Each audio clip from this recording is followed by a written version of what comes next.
8 നോമ്പു നോറ്റു കൃപ നേടുവാനായി ദൈവമാതാവിനോടൊപ്പം നമുക്കൊന്നിച്ചു ദൈവത്തെ വാഴ്ത്താം.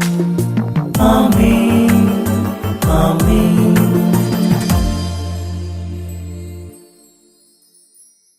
യേശുവിന്റെ ഏറ്റവും പ്രിയപ്പെട്ട കുഞ്ഞെ, ദൈവമാതാവിന്റെ വത്സലമുത്തെ, ലൂക്കായുടെ സുവിശേഷം 1-ാം അധ്യായം 41 മുതലുള്ള വാക്യങ്ങൾ. മറിയത്തിന്റെ അഭിവാദനം, മറിയത്തിന്റെ അഭിനന്ദനം, മറിയത്തിന്റെ നല്ല വാക്ക്, മറിയത്തിന്റെ ആദരവിന്റെ വാക്ക് കേട്ടപ്പോഴേ എലിസബത്തിൽ മാറ്റങ്ങളായി. അവളുടെ ഉള്ളിലും ഉദരത്തിലും കരളിലും ആത്മാവിലും ചിന്തയിലുമെല്ലാം വലിയ വ്യത്യാസങ്ങളായി, ഇളക്കമായി.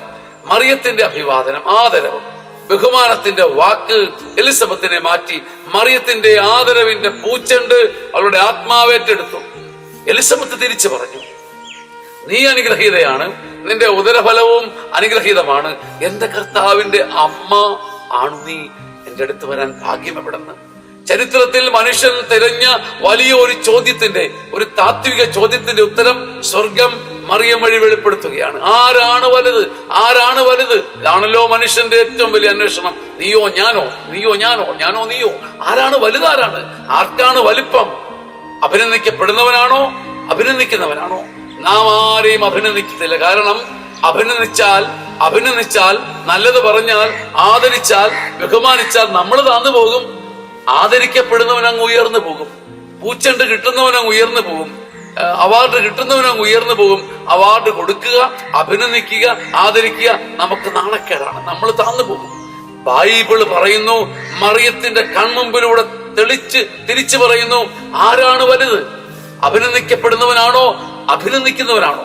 സ്വർഗം മറിയം വഴി 8 നോമ്പിന്റെ 2-ാം ദിവസം സെപ്റ്റംബർ 2-ന് നമ്മുടെ മനോധർമ്മങ്ങളെ തിരുത്തിയിട്ട് പറയുന്നു, മറിയം എലിസബത്തിനെ അഭിനന്ദിച്ചു.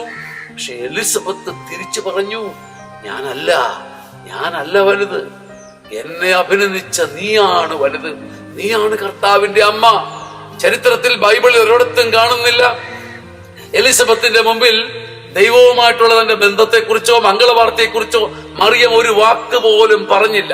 പക്ഷേ ഈ ആദരവ്, ഈ അഭിനന്ദിക്കുന്ന ശൈലി, ഈ മഹാ റെസ്പെക്ട്, ഈ മഹാ ആദരവിന്റെ ആ ഭാവം, മനുഷ്യനെ ആദരിക്കുന്ന നിന്റെ പതഞ്ഞു കവിഞ്ഞൊഴുകുന്ന അമൃത പോലെയുള്ള നിന്റെ ആദരവിന്റെ മനസ്സ്, അത് ദൈവ മനസ്സാണെന്ന് എലിസബത്തിന് അറിയാം.